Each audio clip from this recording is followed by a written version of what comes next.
We're going to move on with a check on the top headlines in some of the international newspapers. Florence Villeneuve, who was very much enjoying that kangaroo story. And your take on it? Any take on the kangaroo story? Unfortunately, we've got much more serious matters to talk about. We've been reporting in our main news bulletin about how France has said it's ready to stand with the United States and take action against Syria if Bashar al-Assad launches a chemical attack on civilians. You've got some American and some Middle Eastern reporting on this. Absolutely, because U.S. authorities say they've seen activity in Syria that would suggest that Bashar al-Assad's regime is preparing a chemical attack. You can read about it here in the New York Times. And the New York Times says that the U.S. President Donald Trump has drawn a new red line for Bashar al-Assad. He released an unexpected 87-word statement warning that Assad would pay a heavy price. That's a quote. If there were to be a new chemical attack, this leaves a lingering question in Washington and in the Middle East about Trump's intentions in Syria. It's a big story in the Middle East. I pulled out an article from L'Orient Le Jour that looks at this threat that's coming from Washington towards Assad. This is actually the photo on their front page. You can see they're talking about a threat from Washington and Moscow that's taking offense, saying that such threats from Washington are completely unacceptable. L'Orient Le Jour says there are clear tensions between Russia and the U.S. on the Syria issue, and these tensions have been rising over the last 48 hours. Haven't they just? All right, let's move on to something rather different. So this is a story from Germany. Chancellor Angela Merkel is in the spotlight. She's been talking about gay marriage, and it seems that her previous resistance to it is softening. Indeed, it's a huge story in Germany. I pulled out a couple of articles here from the German press. You can see Angela Merkel here. Is that a real jacket? I don't think that is, but it looks really good on her. She was speaking at a conference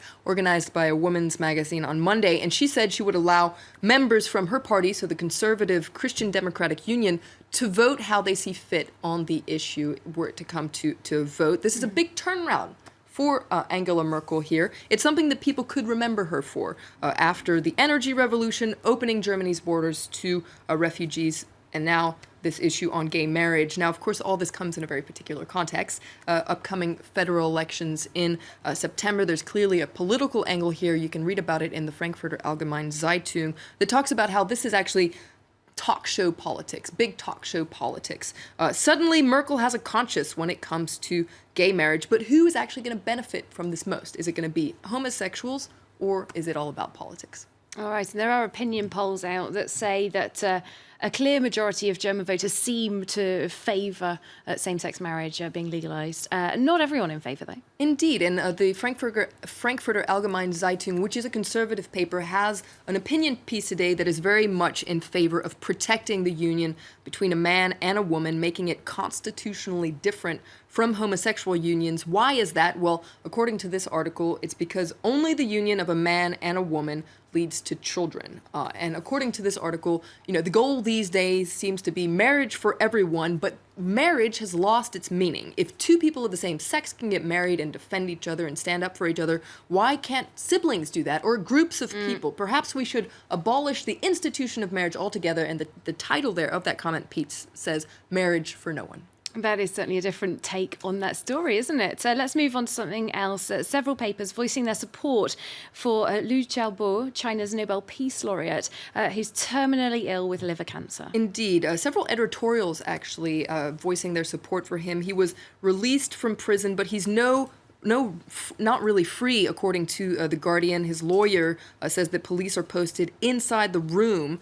You can see here they're saying that Beijing should let Liu Xiaobo and his wife go free, and the rest of the world should say so. And if we look at the editorial in the Washington Post, it goes even further and actually calls on the president. Trump should call on China to let a dying hero, a dying human rights hero, that's what the Washington Post calls him, and travel to the U.S. for care. So you can see lots of articles coming out in support of him.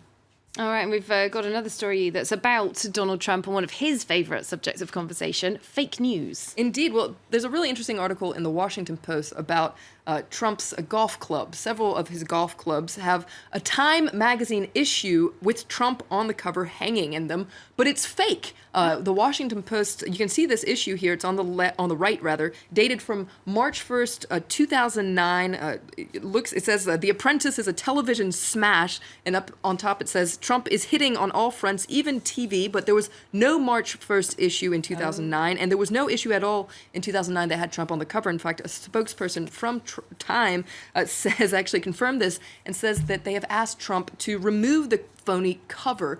While we're talking about magazine covers, though, let's look at the front page of Vanity Fair for the I think this is their August, or it's at least the summer issue. You can see here Serena Williams is on the front page, naked and pregnant, a photo by Annie Leibovitz, getting a lot of attention. She has defended her sporting career, incredible sporting career. She's had to defend herself because some people say she wouldn't be able to play against men or wouldn't rank against them. She says she's tired of defending herself as a world champion. All right, I'm sure many interesting discussion points from Serena Williams in that article. Thanks very much, Florence Verminot, looking through some of the top international stories.